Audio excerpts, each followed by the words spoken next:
বিশ্বের অন্যতম ধনী দেশ কাতারের আমির Sheikh Tamim bin Hamad Al Thani 2 দিনের সফরে সোমবার ঢাকা আসছেন। সফরে জ্বালানি নিরাপত্তা, বাণিজ্য, বন্দি বিনিময় সহ 6টি চুক্তি ও 5টি সমঝোতা সই হওয়ার কথা রয়েছে। নতুন সরকারের গঠনের পর মধ্যপ্রাচ্যের দেশ থেকে এটি প্রথম উচ্চ পর্যায়ের সফর। শাকিলা করিমের রিপোর্ট।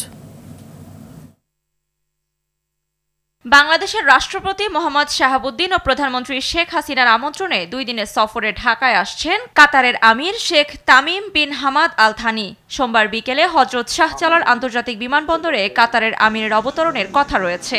আগামীকাল বিকেলে বিশেষ বিমানযোগে আসবেন।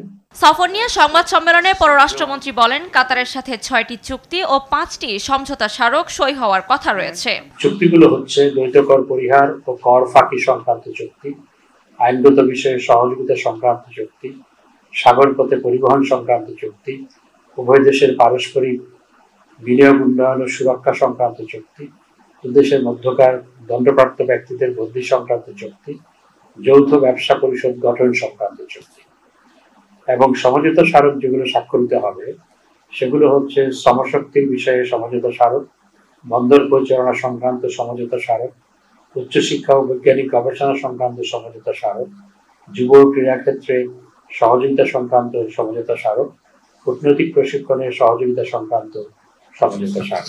পররাষ্ট্রমন্ত্রী জানান, বাংলাদেশ কাতার সম্পর্কের মাইল ফলক হিসেবে কালশী বালুরমাঠ পার্ক ও ইসিবি চত্বর থেকে কালশী উড়াল সেতু সড়কটি কাতারের আমিরের নামে নামকরণ করা হবে। ঢাকা উত্তর সিটি কর্পোরেশনের আওতাধীন মিরপুরের কালশী এলাকায় বালুরমাঠের নির্মিতব্য পার্ক এবং মিরপুর ইসিবি চত্বর থেকে কালশী উড়াল সেতু পর্যন্ত সড়কটি আমিরের নামে নামকরণ করা হবে।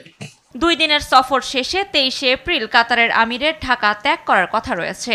কাতারের মহামহিম আমিরের সফরে নিম্নলিখিত। শাকিলা করিম, RTV, ঢাকা।